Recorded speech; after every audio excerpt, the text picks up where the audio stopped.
And welcome back to the channel. ಎಲ್ಲರೂ ಹೇಗಿದ್ದೀರಾ? Hope ಎಲ್ಲರೂ ಆರಾಮಾಗಿದ್ದೀರಾ ಅಂತ ಭಾವಿಸ್ತೀನಿ. ನಾನು ಕೂಡ ತುಂಬಾನೇ ಚೆನ್ನಾಗಿದ್ದೀನಿ. ಫ್ರೆಂಡ್ಸ್, ಇನ್ನು ಫಸ್ಟ್ ಟೈಮ್ ಯಾರೆಲ್ಲ ನನ್ನ ಯೂಟ್ಯೂಬ್ ಚಾನಲ್ನ ನೋಡ್ತಾ ಇದ್ದೀರಾ ಪ್ಲೀಸ್ ಸಬ್ಸ್ಕ್ರೈಬ್ ಮಾಡ್ಕೊಂಡು ನೋಡಿ, ಹಾಗೆ ಬೆಲ್ ಐಕಾನ್ನ ಕ್ಲಿಕ್ ಮಾಡಿ. ಇದರಿಂದ ನನ್ನ ನೆಕ್ಸ್ಟ್ ನೋಟಿಫಿಕೇಶನ್ಸ್ ನಿಮಗೆ ಫಸ್ಟ್ ಬರುತ್ತೆ ಅಂತ ಹೇಳ್ತಾ ಬನ್ನಿ ವ್ಲಾಗ್ನ ಸ್ಟಾರ್ಟ್ ಮಾಡೋಣ. ಫ್ರೆಂಡ್ಸ್, ಇವತ್ತಿನ ವ್ಲಾಗ್ ಬಂದ್ಬಿಟ್ಟು ಸಿಂಪಲ್. 28 ಡೇಸಲ್ಲಿ 3000 ವಾಚ್ ಅವರ್ಸ್ನ ಹೇಗೆ ಕಂಪ್ಲೀಟ್ ಮಾಡೋದು ಅಂತ ಕೆಲವೊಂದು ಟಿಪ್ಸ್ನ ಶೇರ್ ಮಾಡ್ತಾ ಇದ್ದೀನಿ.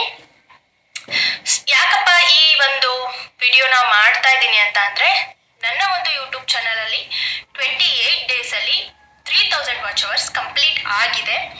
ಸೊ ಹಾಗಾಗಿ ನಾನು ಯೂಸ್ ಮಾಡಿರೋಂತಹ ಸ್ಟ್ರಾಟಜೀಸ್ನ ನಿಮಗೂ ಕೂಡ ಹೇಳ್ಕೊಟ್ರೆ ನಿಮಗೂ ಕೂಡ ಹೆಲ್ಪ್ ಆಗ್ಬೋದು. ಇನ್ನು ಯಾರೆಲ್ಲ ಹೊಸ ಯೂಟ್ಯೂಬರ್ಸ್ ಇದ್ದೀರಾ ಅವ್ರಿಗೆಲ್ಲ ಹೆಲ್ಪ್ ಆಗ್ಬೋದು ಅಂತ ಈ ವಿಡಿಯೋನ ಮಾಡ್ತಾ ಇದ್ದೀನಿ. Friends, first of all YouTube ಚಾನಲ್ನ ಸ್ಟಾರ್ಟ್ ಮಾಡೋದು ಹೇಗೆ ಆ್ಯಂಡ್ ಯೂಟ್ಯೂಬಿಂದ ಕೆಲವೊಂದು ರೂಲ್ಸ್ ಏನಿದಾವೆ ಅಂತ ಹೇಳ್ಬಿಡ್ತೀನಿ. ಆಮೇಲೆ ಇವತ್ತು ಟಿಪ್ಸ್ನ ಹೇಳ್ತೀನಿ. ವಿಡಿಯೋನ ಎಲ್ಲೂ ಸ್ಕಿಪ್ ಮಾಡದೆ ಕಂಟಿನ್ಯೂಸ್ ಆಗಿ ನೋಡಿ. ಇದರಿಂದ ನಿಮಗೆ ನಾನು ಏನು ಹೇಳ್ತಾ ಇದ್ದೀನಿ ಅಂತ ಕರೆಕ್ಟಾಗಿ ಅರ್ಥ ಆಗುತ್ತೆ. ಅರ್ಧಂಬರ್ಧ ನೋಡ್ಬಿಟ್ಟು ನಿಮ್ಮ ಮೈಂಡಲ್ಲೂ ಡೌಟ್ ಇಟ್ಕೊಂಡು ಮತ್ತು ನನಗೂ ಡೌಟ್ ಬರೋ ಥರ ಕಾಮೆಂಟ್ ಸೆಕ್ಷನಲ್ಲಿ ತಿಳಿಸ್ಬೇಡಿ. ಆ್ಯಂಡ್ ವಿಡಿಯೋ ಇಷ್ಟ ಆದರೆ ನಿಮಗೆ ಹೆಲ್ಪ್ಫುಲ್ ಅಂತ ಅನಿಸಿದ್ರೆ ಪ್ಲೀಸ್ ಒಂದೇ ಒಂದು ಲೈಕ್ ಮಾಡೋದನ್ನು ಮರಿಬೇಡಿ. Friends, first of all YouTube ಚಾನಲ್ನ ಸ್ಟಾರ್ಟ್ ಹೇಗೆ ಮಾಡೋದು ಅಥವಾ ಯೂಟ್ಯೂಬಲ್ಲಿ ನಿಮ್ಮ ಒಂದು ಚಾನಲ್ನ ಹೇಗೆ ಕ್ರಿಯೇಟ್ ಮಾಡೋದು ಅಂತಲೂ ಸಹ ಯೂಟ್ಯೂಬಲ್ಲೇ ಬೇಕಾದಷ್ಟು ವಿಡಿಯೋಸ್ ಇದ್ದಾವೆ. ಅದನ್ನು ನೀವು ನೋಡಿಬಿಟ್ಟು ನಿಮ್ಮ ಒಂದು ಚಾನಲ್ನ ಕ್ರಿಯೇಟ್ ಮಾಡ್ಕೊಳ್ಳಿ. ನಾನು ಕೂಡ ಅಷ್ಟೇ ಯೂಟ್ಯೂಬಲ್ಲಿ ನೋಡಿಬಿಟ್ಟೆ ನನ್ನ ಒಂದು ಯೂಟ್ಯೂಬ್ ಚಾನಲ್ನ ಸ್ಟಾರ್ಟ್ ಮಾಡಿದ್ದು. ಫ್ರೆಂಡ್ಸ್, ನೀವು ನಂಬ್ತಿರೋ ಬಿಡ್ತಿರೋ, ನಾನು ಯೂಟ್ಯೂಬ್ ಚಾನಲ್ ಸ್ಟಾರ್ಟ್ ಮಾಡಿದಾಗ ಝೀರೋ ಇಂದ ಸ್ಟಾರ್ಟ್ ಮಾಡಿದ್ದು. ನನಗೂ ಕೂಡ ಮನೇಲೇ ಇರೋದಕ್ಕೆ ಬೇಜಾರಾಗ್ತಾ ಇತ್ತು. ಕಾಲೇಜಿಗೆ ಇನ್ನೂ ಅಡ್ಮಿಷನ್ ಆಗಿದ್ದಿಲ್ಲ, ಜಾಬ್ ಇಲ್ಲ, ಏನೂ ಇಲ್ಲ. ಒಂಥರ ಮೈಂಡಿಗೆ ಏನಾದರೂ ಒಂದು ಕೆಲಸ ಕೊಡಬೇಕು, ಯಾವುದ್ರಲ್ಲಾದ್ರೂ ಬ್ಯುಸಿ ಆಗಿರಬೇಕು. ಹಾಗಾದ್ರೆ ನಮಗೆ ನೆಗೆಟಿವ್ ಥಾಟ್ಸ್, ಕೆಟ್ಟ ಆಲೋಚನೆಗಳು, ಮತ್ತೆ ಅವ್ರು ಏನಂದ್ರು ಇವ್ರೇನಂದ್ರು ಅಂತ ನಾವು ತಲೆ ಕೆಡ್ಸ್ಕೊಂಡು ಕೂರ್ತೀವಲ್ಲ, ಅದು ಯಾವ ಟೈಮಲ್ಲಿ ಅಂತ ಅಂದರೆ ನಮಗೆ ಏನು ಕೆಲಸ ಇಲ್ಲದೆ ಇರುವಾಗ ಆ ಥರದ್ದೆಲ್ಲ ನಮ್ಮ ಮೈಂಡ್ಗೆ ಬರುತ್ತೆ. ಹಾಗಾಗಿ ನಾನು ಯಾವುದ್ರಲ್ಲಾದ್ರೂ ಒಂದು ಬ್ಯುಸಿ ಆಗಬೇಕು, ನಂದು ಕೂಡ ಅರ್ನಿಂಗ್ಸ್ ಅನ್ನೋದು ಒಂದು ಇರಬೇಕು, ಸ್ವಂತ ಅರ್ನಿಂಗ್ಸ್ ಅನ್ನೋದು ನಂದು ಏನಾದರೂ ಮಾಡಲೇಬೇಕು ಅಂತೇಳಿ ಯೋಚನೆ ಮಾಡ್ತಾ ಇದ್ದೆ. ಸೊ ನಮ್ಮ ಮನೆಯಲ್ಲಿ ಪ್ರೈವೇಟಲ್ಲಿ ಜಾಬಿಗೆ ಹೋಗೋದು ಬೇಡ ಅಂತ ಹೇಳಿದ್ರು. ಗೌರ್ಮೆಂಟ್ ಆದರೆ ಅಷ್ಟೇ ಕಳಿಸ್ತೀವಿ ಅಂತ ಅಂದ್ರೂ ನಾನು ಹಠ ಮಾಡಿದರೆ ಏನು ಬೇಡ ಅಂತ ಇರಲಿಲ್ಲ. ಬಟ್ ಆದರೂ ನನಗೂ ಕೂಡ ಬೇರೆಯವ್ರ ಕೈ ಕೆಳಗೆ ನಾವಿರೋದು ಹಳ್ಳಿಯಲ್ಲಿ ಆಗಿರೋದ್ರಿಂದ ಇಲ್ಲೆಲ್ಲ ವರ್ಕಿಗೆ ಹೋದ್ರು ಮಿನಿಮಮ್ ಅಂದ್ರೂ 10,000 ಕೊಡೋದಕ್ಕೆ ಹೆಚ್ಚಾಗೋಯ್ತು. ಸೊ ಇಷ್ಟ ಅಮೌಂಟಿಗೋಸ್ಕರ ನಾವು ಹೋಗಿ ಬೇರೆ ಕೈ ಕೆಳಗೆ ಅವ್ರು ಹೇಳಿದ ರೂಲ್ಸ್ ಎಲ್ಲ ನಾವು ಅಡಾಪ್ಟ್ ಮಾಡಿಕೊಂಡು ಮಕ್ಕಳಿಗೆ ಶಿಕ್ಷಣ ಕೊಡ್ಬೇಕಾ ಅಂತ ಅನ್ನಿಸ್ತು. ಯಾಕಂದರೆ ಒಂದು ಟೀಚಿಂಗ್ ಪ್ರೊಫೆಷನಲ್ ಇದ್ದೀವಿ ಅಂತ ಅಂದರೆ ನಮಗೆ ಗೊತ್ತಿರುತ್ತೆ ಮಕ್ಕಳನ್ನ ಹೇಗೆ ತಿದ್ದಬೇಕು, ಅವ್ರಿಗೆ ಹೇಗೆ ನಾವು ತಿಳ್ಕೊಂಡಿರುವಂತಹ ಜ್ಞಾನ ಅವ್ರಿಗೆ ಹೇಗೆ ಕೊಡಬೇಕು ಅಂತ. ಅದನ್ನು ಇನ್ನೊಬ್ರ ಹತ್ರ ಹೇಳ್ಸ್ಕೊಳ್ಳೋ ಅಂಥ ಅವಶ್ಯಕತೆ ಇಲ್ಲ ಅಂತ ನನಗನ್ಸುತ್ತೆ. ಸೊ ಹಾಗಾಗಿ ನನಗೆ ಬೇರೆ ಎಲ್ಲ ಕೇಳಿಬಿಟ್ಟು ಬೇಡ ಅಂತ ಅನ್ನಿಸ್ತು. ನನ್ನ ಒಂದು ಸೆಲ್ಫ್ ರೆಸ್ಪೆಕ್ಟಿಗೆ ಇದು ಸರಿ ಅಲ್ಲ ಅಂತ ಅನ್ನಿಸ್ತು. ಹಾಗಾಗಿ ಏನು ಮಾಡೋದು ಅಂತ ಯೂಟ್ಯೂಬಲ್ಲೇ ಮನೇಲೇ ಇದ್ಕೊಂಡು ಯಾವ ರೀತಿ ಏನಾದರೂ ಟಿಪ್ಸು ಈ ಥರ ಸರ್ಚ್ ಮಾಡುವಾಗ ಯೂಟ್ಯೂಬಿಂದನೂ ಅರ್ನ್ ಮಾಡ್ಬೋದು ಅಂತ ನಾನು ತಿಳ್ಕೊಂಡೆ. ನಾನು ಯೂಟ್ಯೂಬ್ನ ನೋಡ್ತಾನೆ ಇದ್ದೆ, ಡೈಲಿ ಬ್ಲಾಗ್ಸ್ ಅವ್ರದ್ದು ಇವ್ರದ್ದು.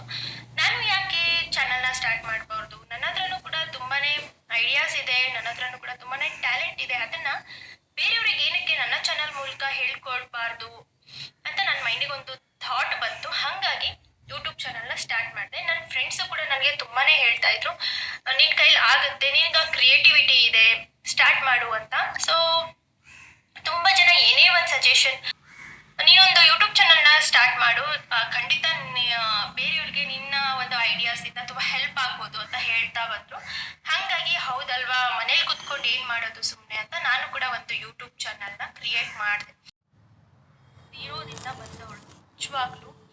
ಅಂದರೆ ಚಾನಲ್ ಕ್ರಿಯೇಟ್ ಮಾಡಿದೆ, ಬಟ್ ವಿಡಿಯೋನ ಹೇಗೆ ಎಡಿಟ್ ಮಾಡಬೇಕು, ಥಂಬ್ನೈಲ್ ಹೇಗೆ ಕ್ರಿಯೇಟ್ ಮಾಡಬೇಕು, ಯಾವ ಟೈಮಲ್ಲಿ ಅಪ್ಲೋಡ್ ಮಾಡಬೇಕು, ವಾಯ್ಸ್ ಓವರ್ ಹೇಗೆ ಕೊಡಬೇಕು, ಬ್ಯಾಕ್ಗ್ರೌಂಡ್ ಮ್ಯೂಸಿಕ್ ಹೇಗೆ ಕೊಡಬೇಕು ಅಂತ ನನಗೆ ಏನೂ ನಾಲೆಡ್ಜ್ ಇದ್ದಿದ್ದಿಲ್ಲ. ಅದನ್ನು ಸಹ ನಾನು ಯೂಟ್ಯೂಬಲ್ಲೇ ಕಲ್ತ್ಕೊಂಡು ವಿಡಿಯೋಸ್ನ ಅಪ್ಲೋಡ್ ಮಾಡೋದಕ್ಕೆ ಸ್ಟಾರ್ಟ್ ಮಾಡಿದೆ.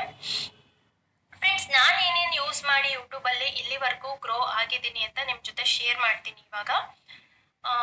ಸೊ ಈಗ ನನ್ನ ಚಾನಲ್ ಮೊನಿಟೈಸೇಷನ್ ಆಗಿದೆ ಆ್ಯಂಡ್ ಆಲ್ರೆಡಿ ಅರ್ನಿಂಗ್ಸ್ ಕೂಡ ನನ್ನ ಚಾನಲಲ್ಲಿ ಸ್ಟಾರ್ಟ್ ಆಗಿದೆ. ಸೊ ಇದೆಲ್ಲ ಸಾಧ್ಯ ಆಗಿದ್ದು ನಿಮ್ಮಿಂದ.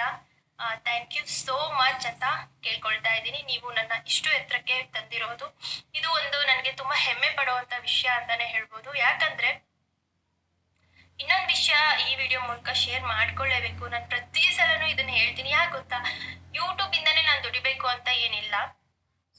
ಬಿಕಾಸ್ ನಾನು ವೆಲ್ ಸೆಟಲ್ಡ್ ಫ್ಯಾಮಿಲಿಯಲ್ಲೇ ಇರೋದು. ನನಗೆ ಏನು ಬೇಕೋ ಅದು ಸಿಗ್ತಾ ಬರುತ್ತೆ. ಯೂಟ್ಯೂಬಿಂದನೇ ನಾನು ದುಡಿಬೇಕು ಅಂತೇನಿಲ್ಲ. ನನ್ನ ಒಂದು ಅಂದರೆ ನಾನು ಏನೋ ಒಂದು ವರ್ಕ್ ಮಾಡ್ತಾ ಇದ್ದೀನಿ ಅಂತ ನನಗೂ ಒಂದು ಗುರ್ತು ಸಿಗಬೇಕು ಅಂತ ಅಷ್ಟೇ ನಾನು ಯೂಟ್ಯೂಬ್ ಚಾನಲ್ನ ಸ್ಟಾರ್ಟ್ ಮಾಡಿದ್ದು. ಆ್ಯಂಡ್ ಇದುವರೆಗೂ ನನಗೆ ಬ್ಯಾಡ್ ಕಾಮೆಂಟ್ಸ್ ಬಂದಿರೋದು ತುಂಬಾ ಕಡಿಮೆ, ಒಂದೋ ಎರಡೋ ಬಂದಿರ್ಬೋದು ಅಷ್ಟೇ.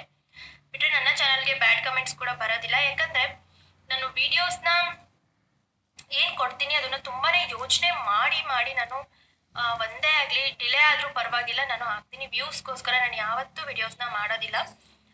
ನನ್ನಿಂದ ಇನ್ನೊಬ್ಬರಿಗೆ ಹೆಲ್ಪ್ ಆಗಲಿ ಅನ್ನೋದಕ್ಕೋಸ್ಕರ ಅಷ್ಟೇ ನಾನು ವಿಡಿಯೋಸ್ನ ಮಾಡೋದು. ಆ್ಯಂಡ್ ಇನ್ನೊಂದೇನು ಗೊತ್ತಾ ಫ್ರೆಂಡ್ಸ್, ಯೂಟ್ಯೂಬ್ ಅನ್ನೋದು ತುಂಬ ದೊಡ್ಡ ಒಂದು ಪ್ಲ್ಯಾಟ್ಫಾರ್ಮ್ ಅಂತಲೇ ಹೇಳ್ಬೋದು. ಸೋಷಿಯಲ್ ಮೀಡಿಯಾ ಎಷ್ಟೊಂದು ಬೆಳವಣಿಗೆ ಆಗ್ತಾ ಇದೆ. ಆ್ಯಂಡ್ ಯೂಟ್ಯೂಬ್ ಅನ್ನೋದೇನು ಸಾಮಾನ್ಯವಾದ ಮಾತಲ್ಲ. ನಾವು ಇಲ್ಲಿ ಕುತ್ಕೊಂಡು ನಾನು ಈಗ ಏನು ವಿಡಿಯೋ ಮಾಡ್ತಾ ಇದ್ದೀನಿ ಅದನ್ನು ಇಡೀ ವರ್ಲ್ಡಲ್ಲೇ ಯಾರು ಬೇಕಿದ್ರೂ ನೋಡ್ಬೋದು. ಸೊ ಇದನ್ನ ನಾವು ಸ್ಟಾರ್ಟ್ ಮಾಡಬೇಕು ಅಂದರೆ ಅದು ತುಂಬಾ ಒಂದು ಚಾಲೆಂಜಿಂಗ್ ಅಂತಲೇ ಹೇಳ್ಬೋದು. ಫಸ್ಟ್ ನಿಮಗೆ ನೀವೇ ಡಿಸೈಡ್ ಆಗಿರಬೇಕು, ನನ್ನ ಕೈಲಿ ಇದಾಗುತ್ತಾ ಅಂತ. ಫಸ್ಟಿಗೆ ನಿಮಗೆ ನೀವೇ ಗಟ್ಟಿ ನಿರ್ಧಾರ ತಗೊಂಡು ಸ್ಟಾರ್ಟ್ ಮಾಡಿ. ಸುಮ್ಮನೆ ಯಾರೋ ಮಾಡ್ತಾರೆ ಅಂತ ನಾನು ಮಾಡಿದೆ ಅಂತ ಸ್ಟಾರ್ಟ್ ಮಾಡಿದರೆ ನಿಜವಾಗ್ಲೂ ನಿಮ್ಮ ಒಂದು ಚಾನಲ್ ಗ್ರೋ ಆಗಲ್ಲ. ನಿಮಗೆ ಇರಬೇಕು, ನನ್ನಲ್ಲಿ ಏನು ಟ್ಯಾಲೆಂಟ್ ಇದೆ, ನನ್ನ ಕೈಯಲ್ಲಿ ಮಾಡ್ತೀನಾ ಅಂತ ಒಂದು ಚಾನಲ್ನ ಕ್ರಿಯೇಟ್ ಮಾಡ್ಕೊಳ್ಳಿ. ನಾನು ಆ್ಯಕ್ಚುಲಿ ಕ್ರಿಯೇಟ್ ಮಾಡಿದಾಗ ಸ್ಟಾರ್ಟಿಂಗ್ ನನಗೆ ವ್ಯೂಸ್ ಬರ್ತಾ ಇದ್ದಿದ್ದು ತುಂಬಾ ಕಡಿಮೆ ಫ್ರೆಂಡ್ಸ್, ತುಂಬ ಅಂದರೆ ತುಂಬಾ ಕಡಿಮೆ. ನಾನು ಸ್ಟಾರ್ಟ್ ಮಾಡಿದ್ಮೇಲೆ ಯಾಕಾದರೂ ಸ್ಟಾರ್ಟ್ ಮಾಡಿದಪ್ಪ ಅಂತ ಅನ್ನಿಸ್ತು. ಬಟ್ ನಾನು ಯೂಟ್ಯೂಬ್ ಚಾನಲ್ ಸ್ಟಾರ್ಟ್ ಮಾಡಿದಾಗ 40% ಜನ ನನಗೆ ಪಾಸಿಟಿವ್ ಆಗಿ ಮಾತಾಡಿದ್ದಾರೆ. ಬಟ್ ನನ್ನ ಹಿಂದೆ ನನ್ನ ಮುಂದೆನೂ ಕೂಡ ಡೈರೆಕ್ಟಾಗಿ 60% ಜನ ಅಯ್ಯೋ ಇವಳೇನು ಯೂಟ್ಯೂಬ್ ಮಾಡ್ತಾ ಇದ್ದಾಳೆ, ಏನೋ ತಲೆ ಕೆಡ್ಸ್ಕೊಂಡು ಕೂತ್ಕೊಂಡಿದ್ದಾಳೆ, ಅವ್ರ ಮನೇಲಿರೋರಿಗಾದ್ರೂ ಬುದ್ಧಿ ಇಲ್ವಾ, ಇವಳಿಗೆ ಬೇಡ ಅಂತ ಹೇಳೋದಿಕ್ಕೆ, ಹಂಗೆ ಹಿಂಗೆ ಅಂತ ತುಂಬಾ ಜನ ಮಾತಾಡಿದ್ದಾರೆ ಫ್ರೆಂಡ್ಸ್. ನನ್ನ ಮುಂದೆ ಕೆಲವೊಬ್ರು ಮಾತಾಡಿರ್ಬೋದು, ಬಟ್ ನನ್ನ ಬೆನ್ನ ಹಿಂದೆ ತುಂಬಾ ಅಂದರೆ ತುಂಬ ಜನ ಮಾತಾಡಿದ್ದಾರೆ. ನನ್ನ ಮುಂದೆನೂ ಕೂಡ ಎಷ್ಟೋ ಜನ ಇದೇನು ಮಾಡ್ತೀಯೋ ಬಿಟ್ಬಿಡೋ, ಇದೆಲ್ಲ ಏನು ಮಾಡ್ತೀಯಾ, ಇದೆಲ್ಲ ಏನು ತಲೆ ಕೆಡ್ಸ್ಕೊಂಡು ಕುಂತಿದೀಯಾ ಅಂತ ಅಂದಿದ್ದಾರೆ. ಅವತ್ತೇ ಡಿಸೈಡ್ ಆದೆ, ನಾನು ಏನೋ ಒಂದು ಹೊಸದಾಗಿ ಚಾನಲ್ ಸ್ಟಾರ್ಟ್ ಮಾಡಿದ್ದೀನಿ ಅಂದರೆ ಅದಕ್ಕೆ ಬೆಂಬಲವಾಗಿ ನಿಲ್ಲಬೇಕು. ಅಥವಾ ಮಾಡಿದ್ಯಾ, ನಿನ್ನ ಕೈಲಾಗುತ್ತೆ ಮಾಡು ಅಂತ ಒಂದೆರಡು ಮಾತು, ನೀನು ಇದೆಲ್ಲ ಏನು ತಲೆ ಕೆಡ್ಸ್ಕೊಂಡಿದ್ಯಾ ಅಂತೆಲ್ಲ ಅಂದಿದಾರಲ್ಲ, ನಾನು ಅವತ್ತೇ ಚಾಲೆಂಜಿಂಗ್ ಆಗಿ ತಗೊಂಡೆ. ಇವರೆಲ್ಲ ಹಿಂಗೆ ಮಾತಾಡಲಿಲ್ಲ. ಸೊ ಯಾರೆಲ್ಲ ನನ್ಗೆ ಈ ರೀತಿ ಮಾತಾಡಿದಾರಲ್ಲ ಅವ್ರ ಮುಂದೆ ನಾನು ಬೆಳೆದು ತೋರಿಸ್ಬೇಕು. ಅಟ್ಲೀಸ್ಟ್ ನನ್ನ ಚಾನಲ್ನ ನಾನು ಮಾನಿಟೈಸ್ ಮಾಡೋವರೆಗೂ ತಗೊಂಡು ಹೋಗ್ಲೇಬೇಕಂತ ಅವತ್ತೇ ನಾನು ಚಾಲೆಂಜ್ ಮಾಡ್ಕೊಂಡೆ. ತುಂಬಾ ಸಲ ಅನಿಸ್ತಾ ಇತ್ತು ನನ್ನ ಜರ್ನಿಯಲ್ಲಿ ವಾಚ್ ಅವರ್ಸ್ ಬೇಗ ಕಂಪ್ಲೀಟ್ ಆಗ್ತಾ ಇಲ್ಲ. ಒಂದೊಂದು ವಾಚ್ ಅವರ್ಸ್ಗೂ ನಾನು ಎಷ್ಟು ಕಷ್ಟಪಟ್ಟಿದ್ದೀನಿ ಅಂತ ನನಗೆ ಮಾತ್ರ ಗೊತ್ತು. ನಾನು ಅನ್ಕೊಳ್ತಾನೆ ಇದ್ದೆ, ನಾನು ಸೋತ್ ಹೋಗ್ಬಿಡ್ತೀನ, ಈ ಥರ ಎಲ್ಲ ನನಗೆ ಮಾತಾಡಿರೋ ಜನರ ಮುಂದೆ ತಲೆ ತೆಗ್ಸೋವಾಗ ಆಗ್ಬಿಡುತ್ತಾ. ಯಾಕಂದ್ರೆ ಯೂಟ್ಯೂಬ್ ಅನ್ನೋದು ಒಂದು ಎಲ್ಲರಿಗೂ, ಈಗ ನಾನು ವಿಡಿಯೋ ಮಾಡ್ತಿದ್ದೀನಿ ತುಂಬ ಜನ ಇದನ್ನ ನೋಡ್ತಾ ಇರ್ತಾರೆ. ಸೊ ಅವ್ರ ಮುಂದೆ ಎಲ್ಲ ನಾನು ತಲೆ ತೆಗ್ಸೋ ಹಾಗಾಗುತ್ತಾ. ಇನ್ನು ಹೊರಗಡೆ ನಾನು ಹೋದಾಗ್ಲೆಲ್ಲ ಏನಮ್ಮ ನೀನ್ ಯೂಟ್ಯೂಬ್ ಏನಾಯ್ತು ಅಂತ ಚಾನಲ್ ಗ್ರೋ ಆಗ್ಲಿಲ್ದಾಗ ನಾನು ಸ್ಟಾಪ್ ಮಾಡಿದ್ರೆ ಹೀಯಾಳ್ಸೋರೆ. ತುಂಬಾನೇ ಮನ್ಸಿಗೆ ಬೇಜಾರು ಮಾಡ್ಕೊಂಡೆ. ಅದ್ರ ಮಧ್ಯದಲ್ಲಿ ನನ್ನ ಸ್ಟಡೀಸ್ ಕೂಡ ಇತ್ತು, ಕಾಲೇಜಿಗೂ ಜಾಯಿನ್ ಆದೆ, ಅದು ಬಂತು. ಇತ್ಲಾಗೆ ಯೂಟ್ಯೂಬ್ ಕೂಡ ಸ್ಟಾರ್ಟ್ ಮಾಡಿಬಿಟ್ಟಿದ್ದೆ. ಸ್ಟಡೀಸ್ ಮತ್ತೆ ಯೂಟ್ಯೂಬ್ನ ಬ್ಯಾಲೆನ್ಸ್ ಮಾಡೋದು ತುಂಬಾನೇ ಕಷ್ಟ ಆಗ್ತಾ ಇತ್ತು ನನಗೆ. ಕಾಲೇಜಿಗೆ ಹೋಗ್ಕೊಂಡು ಎಕ್ಸಾಮ್ಸ್ ಇರುತ್ತೆ, ಆ ಟೈಮಲ್ಲೆಲ್ಲ ನಾನು ತುಂಬಾನೇ ಬ್ರೇಕ್ ತಗೊಂಡಿದ್ದೀನಿ. 1 ಮಂತ್ ಗಟ್ಟಲೆ ನಾನು ಬ್ರೇಕ್ನ ತಗೊಂಡಿದ್ದೀನಿ. ನನ್ನ ಚಾನಲಲ್ಲಿ ನೀವು ನೋಡಬಹುದು. ಅದೆಲ್ಲ ಮಾಡ್ಕೊಂಡು ವಾಚ್ ಅವರ್ಸ್ ಆಗ್ತಾ ಇಲ್ಲ ಅಂತ ಅಂದಾಗ ನಾನು 4 to 5 ಮಂತ್ಸ್ ನೋಡಿದೆ. ತುಂಬಾನೇ ಮನ್ಸಿಗೆ ಬೇಜಾರಾಗಿ ನಾನು ಎಷ್ಟು ಕ್ವಾಲಿಟಿ ವಿಡಿಯೋ ಕೊಟ್ರು, ನಾನು ಎಷ್ಟು ಕಂಟೆಂಟ್ ಕೊಟ್ಟರು ಕೆಲವೊಂದು ವಿಡಿಯೋಸ್ಗೆ ವ್ಯೂಸ್ ಬರ್ತಾ ಇರಲಿಲ್ಲ. ಸೊ ಇನ್ನೇನು ಬಿಟ್ಟು ಮಾಡೋಣ, ಯಾರು ಏನಾದರೂ ಅನ್ಕೊಳ್ಳಿ, ನಮ್ಮ ಅಪ್ಪ ಅಮ್ಮ ನನ್ನ ಕಡೆ ಸಪೋರ್ಟಿಗಿದ್ದಾರೆ, ಯಾರು ಬೇರೆಯವ್ರು ಏನು ಮಾತಾಡಿದ್ರು ನಾನು ತಲೆ ಕೆಡ್ಸ್ಕೊಳಲ್ಲ ಅಂತ ಅನ್ಕೊಂಡು ಬಿಡೋಣ ಅಂತ ಲಾಸ್ಟ್ಗೆ ಒಂದೇ ಒಂದು ವಿಡಿಯೋ ಅಪ್ಲೋಡ್ ಮಾಡಿದೆ. ಟಿಪ್ ನಂಬರ್ 1 ಅಂತಾನೆ ಹೇಳ್ಬೋದು. ಫಸ್ಟಿಗೆ ನೀವು ಚಾನಲ್ನ ಸ್ಟಾರ್ಟ್ ಮಾಡ್ತೀರಾ.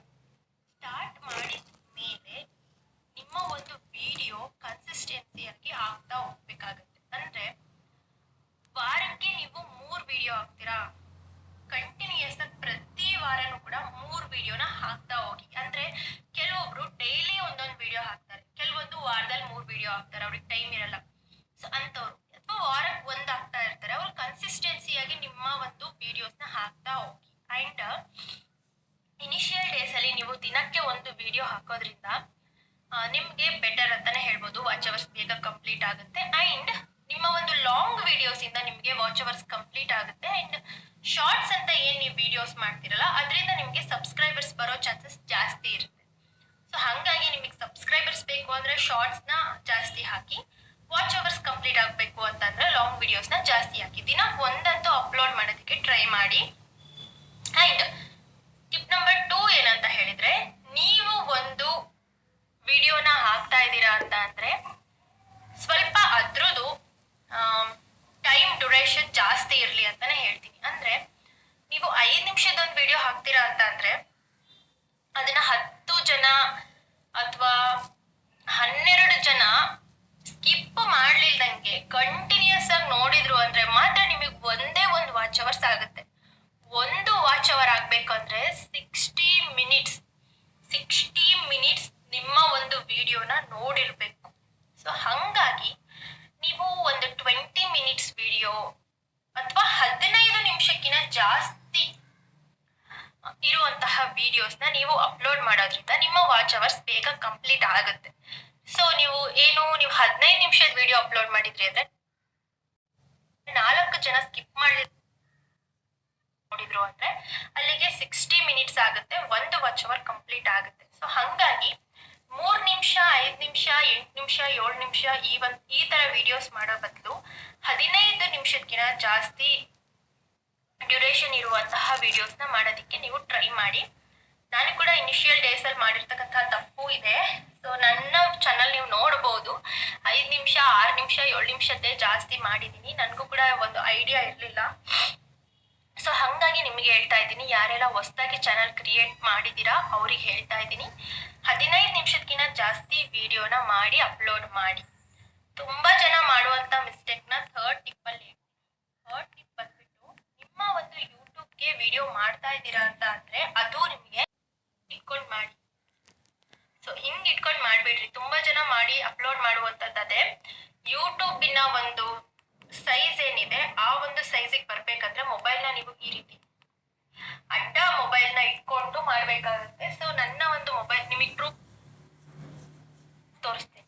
ಸೊ ಈಗ ಮೊಬೈಲ್ನ ಯೂಟ್ಯೂಬ್ ಶೂಟ್ ಮಾಡ್ತಾ ಇದ್ದೀರಾ ಅಂದ್ರೆ ಈ ರೀತಿ ಶೂಟ್ ಮಾಡಿ, ಅಂದ್ರೆ ಅಡ್ಡ ಮೊಬೈಲ್ ಇಟ್ಕೊಂಡು ಶೂಟ್ ಮಾಡಿ.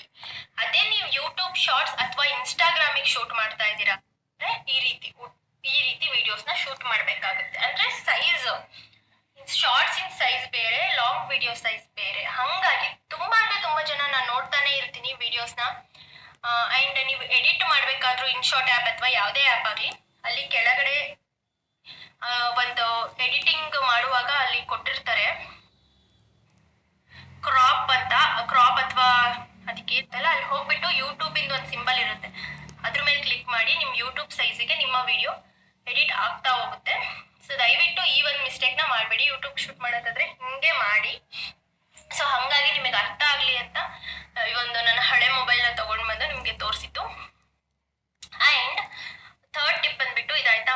ಫೋರ್ತ್ ಟಿಪ್ ಬಂದ್ಬಿಟ್ಟು, ನಿಮ್ಮ ಯೂಟ್ಯೂಬ್ ಅಲ್ಲಿ ಕೆಲವೊಂದು ಸೆಟ್ಟಿಂಗ್ಸ್ ಮಾಡ್ಕೊಳ್ಳೋದಿರುತ್ತೆ, ಅದನ್ನ ದಯವಿಟ್ಟು ಮಾಡ್ಕೊಳ್ಳಿ. ಅಂದ್ರೆ ಯೂಟ್ಯೂಬ್ ಹೋಗಿ ನಿಮ್ಮ ಚಾನಲ್ಗೆ ಹೋಗ್ಬಿಟ್ಟು ಅಲ್ಲಿ ಸೆಟ್ಟಿಂಗ್ಸ್ ಅಂತ ರೈಟ್ ಸೈಡ್ ಒಂದು ಸಿಂಬಲ್ ಇರುತ್ತೆ, ಅಲ್ಲಿ ಹೋಗ್ಬಿಟ್ಟು ವಿಡಿಯೋ ಕ್ವಾಲಿಟಿ ಅಂತ ಒಂದು ಆಪ್ಷನ್ ಇರುತ್ತೆ, ಅದ್ರ ಹತ್ರ ಹೋಗ್ಬಿಟ್ಟು ಅಪ್ಲೋಡ್ ಇನ್ ಹೈ ಕ್ವಾಲಿಟಿ ಅಂತ ಕೊಡಿ. ಹೈ ಕ್ವಾಲಿಟಿ ಅಂತ ಕೊಟ್ರೆ ಸೊ ಫ್ರೆಂಡ್ಸ್, ನೀವು ಯೂಟ್ಯೂಬಿನ ಒಂದು ಸೆಟ್ಟಿಂಗ್ಸ್ ಅಲ್ಲಿ ಹೋಗ್ಬಿಟ್ಟು ಅಲ್ಲಿ ಅಪ್ಲೋಡ್ ಇನ್ ಹೈ ಕ್ವಾಲಿಟಿ ಅಂತ ಒಂದು ಆಪ್ಷನ್ ಇರುತ್ತೆ, ನೀವು ಅದನ್ನ ಟರ್ನ್ ಆನ್ ಮಾಡ್ಕೊಳ್ಳೇಬೇಕಾಗುತ್ತೆ. ಇಲ್ಲಾಂದ್ರೆ ನೀವು ಎಂತ ಕ್ಯಾಮೆರಾ ಎಂತ ಮೊಬೈಲಲ್ಲಿ ಶೂಟ್ ಮಾಡಿದ್ರು ಕೂಡ ಅದು ಲೋ ಕ್ವಾಲಿಟಿಯಲ್ಲೇ ಅಪ್ಲೋಡ್ ಮಾಡ್ದಂಗೆ ಆಗುತ್ತೆ. ಅದರಿಂದನೂ ಕೂಡ ವ್ಯೂಸ್ ಕಡಿಮೆ ಆಗುವಂತಹ ಚಾನ್ಸಸ್ ಇರುತ್ತೆ. ರೆಗ್ಯುಲರ್ ಆಗಿ 1, 2 ಅಥವಾ ನಿಮಗೆ ಡೈಲಿ ನಾನು 2 ವಿಡಿಯೋ ಅಪ್ಲೋಡ್ ಮಾಡ್ತೀನಿ, ಬೆಳಗ್ಗೆ 1 ಸಂಜೆ 1 ಅಂತ ಅಂದ್ರೂ ನೀವು ಅಪ್ಲೋಡ್ ಮಾಡ್ಬೋದು. ಯಾಕಂದ್ರೆ ಒಂದು 3-4 3-4 ವಿಡಿಯೋಸ್ ಆದ್ಮೇಲೆ ಯೂಟ್ಯೂಬ್ ಅವರು ಒಂದು ವಿಡಿಯೋನ ರೆಕಮೆಂಡ್ ಮಾಡ್ತಾರೆ. ನೀವು ನೋಡ್ಬೋದು, ಅನಾಲಿಟಿಕ್ಸ್ ಅಲ್ಲಿ ಹೋಗಿ YT ಸ್ಟುಡಿಯೋದಲ್ಲಿ ಯೂಟ್ಯೂಬ್ ರೆಕಮೆಂಡೇಶನ್ಸ್ ಅಂತ ಬರುತ್ತೆ. ಸೊ ಯಾವ್ದಾದ್ರು ಒಂದು ವಿಡಿಯೋನ ರೆಕಮೆಂಡ್ ಮಾಡ್ತಾರೆ, ಅದಕ್ಕೆ ವ್ಯೂಸ್ ಚೆನ್ನಾಗಿ ಸಿಗುತ್ತೆ, ಅದರಿಂದ ನಿಮಗೆ ವಾಚ್ ಅವರ್ಸ್ ಕೂಡ ಬೇಗ ಕಂಪ್ಲೀಟ್ ಆಗುತ್ತೆ. ಅಂಡ್ ಫ್ರೆಂಡ್ಸ್, ಇನ್ನೊಂದೇನಪ್ಪಾ ಅಂತಂದ್ರೆ, ನೀವು ಯಾವುದೇ ಒಂದು ಮೊಬೈಲಲ್ಲಿ ಶೂಟ್ ಮಾಡಿದ್ರು ಕೂಡ ನಿಮ್ಮ ಒಂದು ವಿಡಿಯೋ ಕ್ವಾಲಿಟಿನ ಚೆನ್ನಾಗಿ ಇಟ್ಕೊಳ್ಳಿ. ಅಂದ್ರೆ ವಿಡಿಯೋ ಕ್ಲಿಯಾರಿಟಿ ಕ್ವಾಲಿಟಿ ಚೆನ್ನಾಗಿದ್ರೆ ಜನರಿಗೆ ನೋಡೋರಿಗೂ ಖುಷಿ ಅನ್ಸುತ್ತೆ. ಸೊ ಹಾಗಾಗಿ ವಿಡಿಯೋನ ಆದಷ್ಟು ಒಳ್ಳೆ ಕ್ವಾಲಿಟಿಯಲ್ಲೇ ನೀವು ಸೆಲೆಕ್ಟ್ ಮಾಡೋದಕ್ಕೆ ಟ್ರೈ ಮಾಡಿ. ಸೊ ಫ್ರೆಂಡ್ಸ್, ಮತ್ತೆ ಇನ್ನ ನಾನು ಏನ್ ಟಿಪ್ನ ಕೊಡ್ಬೋದು ಅಂತ ಅಂದ್ರೆ, ಈಗ ನಿಮ್ಮ ಚಾನಲ್ ಅಲ್ಲಿ ನಿಮಗೆ ಗೊತ್ತಿರುತ್ತೆ, ಅಂದ್ರೆ ನನ್ನ ಯಾವ ವಿಡಿಯೋಸ್ಗೆ ವ್ಯೂಸ್ ಜಾಸ್ತಿ ಬರ್ತಾ ಇದೆ, ಜನರು ನನ್ನ ಯಾವ ಒಂದು ಟ್ಯಾಲೆಂಟ್ ನ ಇಷ್ಟಪಡ್ತಾ ಇದ್ದಾರೆ ಅಂತ. ಸೊ ಅದೇ ಕಂಟೆಂಟ್ ಮೇಲೆ ನೀವು ವಿಡಿಯೋಸ್ನ ಮಾಡೋದ್ರಿಂದ ನಿಮಗೆ ಆಟೋಮೆಟಿಕಲಿ ವ್ಯೂಸ್ ಜಾಸ್ತಿ ಬರುತ್ತೆ, ವಾಚ್ ಅವರ್ಸ್ ಕೂಡ ಬೇಗ ಕಂಪ್ಲೀಟ್ ಆಗುತ್ತೆ. ಒಂದು ತಿಂಗಳು ಒಳಗಡೆ ನೀವು 28 ಡೇಸ್ ಅಲ್ಲಿ ನೀವು ವಾಚ್ ಅವರ್ಸ್ ನ ಕಂಪ್ಲೀಟ್ ಮಾಡ್ಕೋಬೇಕು ಅಂದ್ರೆ ಈ ಒಂದು ಟಿಪ್ ನ ಫಾಲೋ ಮಾಡ್ಲೇಬೇಕು. ಅದೇನಪ್ಪಾ ಅಂತಂದ್ರೆ, ನಿಮ್ ಚಾನಲ್ ಅಲ್ಲಿ ಯಾವ್ದಾದ್ರು ವಿಡಿಯೋಸ್ಗೆ ವ್ಯೂಸ್ ಬಂದಿರುತ್ತೆ ನೋಡಿ, ಅದನ್ನ ನೋಡಿ ನೀವು ನಿಮ್ಮ ಒಂದು ಸಬ್ಸ್ಕ್ರೈಬರ್ಸ್ ಈ ಒಂದು ಕಂಟೆಂಟ್ ನ ನಿಮ್ಮಿಂದ ನೋಡೋದಕ್ಕೆ ಇಷ್ಟಪಡ್ತಾ ಇದ್ದಾರೆ. ಸೊ ಹಾಗಾಗಿ ಆ ಒಂದು ಕಂಟೆಂಟ್ ಮೇಲೆ ನೀವು ವಿಡಿಯೋಸ್ ನ ಹಾಕ್ತಾ ಹೋಗಿ. ಅದನ್ನ ಬಿಟ್ಟು ಬೇರೆ ಯೂಟ್ಯೂಬರ್ಸ್ ನ ನೋಡಿ ಇವ್ರಿಗೆ ಈ ಒಂದು ಇದರಿಂದ ವ್ಯೂಸ್ ಎಷ್ಟೊಂದು ಬಂದಿದೆ, ಇವರಿಗೆ ಈ ಒಂದು ವಿಡಿಯೋದಿಂದ ಎಷ್ಟೊಂದು ವ್ಯೂಸ್ ಬಂದಿದೆ ಅಂತ ಅವ್ರದೇ ನೀವು ಕಾಪಿ ಪೇಸ್ಟ್ ಮಾಡಕ್ ಹೋದ್ರೆ ನಿಜವಾಗ್ಲೂ ವ್ಯೂಸ್ ಅಂತೂ ಕಡಿಮೆ ಆಗುತ್ತೆ ಹೊರತು ಜಾಸ್ತಿ ಆಗಲ್ಲ. ಯಾಕಂದ್ರೆ ಒಬ್ಬೊಬ್ರ ಹತ್ರ ಒಂದೊಂದು ಟ್ಯಾಲೆಂಟ್ ಇರುತ್ತೆ. ಹಾಗಾಗಿ ನಿಮ್ಮ ಒಂದು ಟ್ಯಾಲೆಂಟ್ ನಿಮ್ಗೆ ಗೊತ್ತಿರುತ್ತೆ. ನಿಮ್ಮ ಚಾನೆಲ್ ಅಲ್ಲಿ ನಿಮ್ಮ ಒಂದು ಯಾವ ಟ್ಯಾಲೆಂಟಿಗೆ ಯೂಟ್ಯೂಬ್ ರೆಕಮೆಂಡ್ ಮಾಡಿದೆ ಅಂಡ್ ಯಾವ ಒಂದು ಟ್ಯಾಲೆಂಟಿಗೆ ವ್ಯೂಸ್ ಬಂದಿದೆ ಅದ್ರ ಮೇಲೆ ನೀವು ಫೋಕಸ್ ಮಾಡಿ ಅಪ್ಲೋಡ್ ಮಾಡಿ. ಸೊ ಆಯ್ತಾ. ಮತ್ತೆ ನೆಕ್ಸ್ಟ್ ಟಿಪ್ ಬಂದ್ಬಿಟ್ಟು, ಎಷ್ಟು ಟಿಪ್ ಹೇಳಿದೀನಿ ಅದನ್ನ ಮರ್ತೆ ಹೋಗಿದ್ದೀನಿ.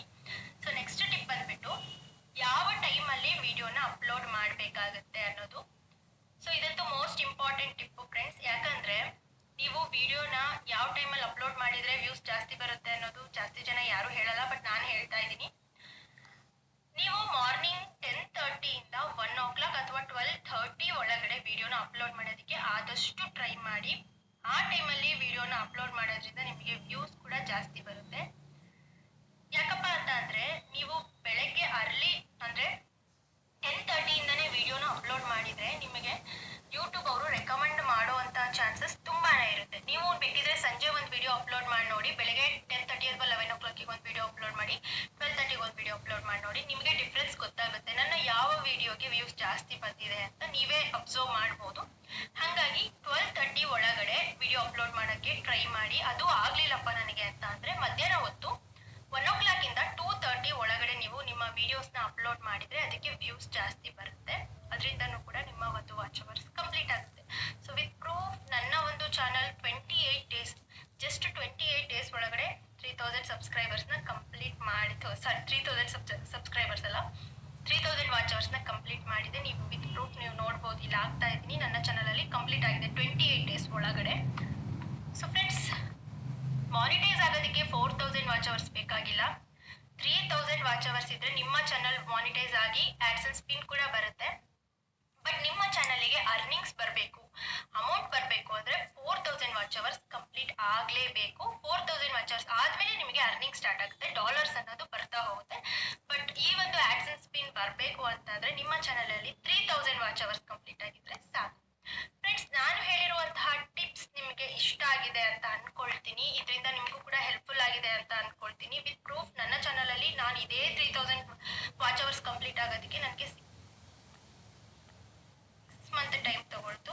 ಬಟ್ ಈಗ 28 ಡೇಸ್ ಅಲ್ಲೇ 3000 ವಾಚ್ ಅವರ್ ಕಂಪ್ಲೀಟ್ ಆಗಿದೆ.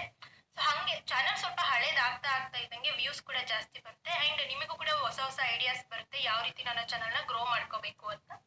ಸೊ ಹಂಗಾಗಿ ಆಗಿರ್ಬಹುದು 28 ಡೇಸ್ ಅಲ್ಲಿ ನನ್ನ channel first time 3000 watch hours ನ ಕಂಪ್ಲೀಟ್ ಆಗಿದೆ. ಇದಂತೂ ನಮ್ಗೆ ತುಂಬಾನೇ ಖುಷಿ ಕೊಟ್ಟಿರುವಂತಹ ವಿಚಾರ. ಆಫ್ಟರ್ 1 ಇಯರ್ ಆದ್ಮೇಲೆ ನನಗೆ ಈ ಒಂದು ಸಕ್ಸಸ್ ಅಂದ್ರೆ, ಆಲ್ರೆಡಿ ನನ್ನ ಚಾನಲ್ ಅಲ್ಲಿ 10,000 ವಾಚ್ ಅವರ್ಸ್ ಕಂಪ್ಲೀಟ್ ಆಗಿದೆ. ಬಟ್ 28 ಡೇಸ್ ಅಲ್ಲಿ 3000 ವಾಚ್ ಅವರ್ಸ್ ಕಂಪ್ಲೀಟ್ ಆಗಿರೋದು ಇದೇ ಫಸ್ಟ್ ಟೈಮ್. ಹಾಗಾಗಿ ಶೇರ್ ಮಾಡಬೇಕು, ಒಂದು ವಿಡಿಯೋ ಮಾಡಿದ್ರೆ ನಿಮಗೂ ಹೆಲ್ಪ್ಫುಲ್ ಆಗುತ್ತೆ ಅಂತ ಅಷ್ಟೇ ನಾನು ಈ ವಿಡಿಯೋನ ಮಾಡಿದ್ದು. ಸೊ ಫ್ರೆಂಡ್ಸ್, ಈ ವ್ಲಾಗ್ ಇಷ್ಟ ಆಗಿದ್ರೆ, ಹೆಲ್ಪ್ಫುಲ್ ಅಂತ ಅನ್ಸಿದ್ರೆ ದಯವಿಟ್ಟು ಚಾನಲ್ನ ಸಬ್ಸ್ಕ್ರೈಬ್ ಮಾಡ್ಕೊಳ್ಳಿ. ಇನ್ನೂ ಏನಾದರೂ ಟಿಪ್ಸ್ ಬೇಕಿದ್ರೆ ದಯವಿಟ್ಟು ಕಾಮೆಂಟ್ ಸೆಕ್ಷನ್ ಅಲ್ಲಿ ತಿಳಿಸಿ. ನಾನು ಅದಕ್ಕೆಲ್ಲದಕ್ಕೂ ಪ್ರತಿಯೊಬ್ಬರಿಗೂ ಆನ್ಸರ್ ಮಾಡ್ತೀನಿ ಖಂಡಿತವಾಗಿಯೂ. ದಯವಿಟ್ಟು ವಿಡಿಯೋ ಇಷ್ಟ ಆಗಿದ್ರೆ ಒಂದೇ ಒಂದು ಲೈಕ್ ಮಾಡಿ.